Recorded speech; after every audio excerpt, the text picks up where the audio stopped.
So I don't know if you've ever used like these kind of little devices that are they have little mini clips on the end. I use them a lot, you know, breadboarding things, and they're good because they have like they basically can hook into your, like if you have a coax, you hook it in, hook it up with BNC, and you can hook this whole thing to maybe your signal generator and put a signal onto a circuit that you may have on a breadboard.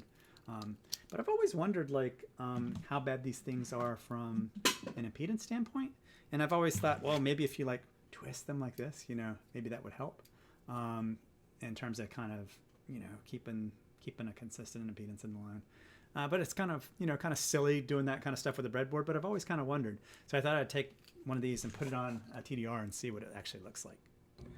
Okay, so let's hook this up to the cable that's going into the TDR and see what it does to it. So that's kind of going all over the place, as you can see. As I move it around, it's pretty much open still, right? So let's put on, I got a bunch of resistors here. So I'm gonna put in a couple of 100K resistors to kind of terminate this thing at 50 ohms. And I'm gonna hook these in so that the leads, or at least the length to the leads are short, but it doesn't really matter. None of this is really that great in terms of impedance, right?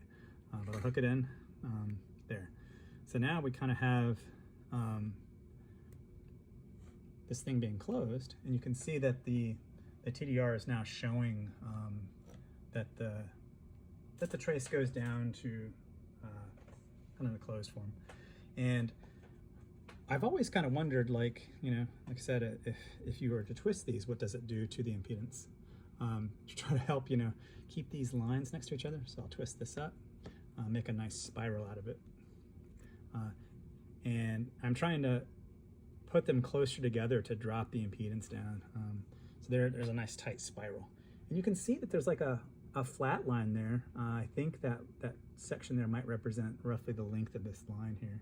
But it's not really that good. If I take this cursor, the top cursor, and move it down, you probably can't read it, but there's a little indicator that tells you how many ohms that cursor's at. And if I have it right there, that's saying it's 131 ohms, which is actually kind of accurate.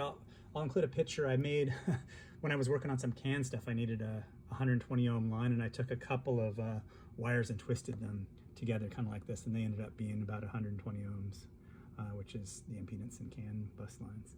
So this probably is accurate. But as you can see, even twisting these doesn't really help very much, right?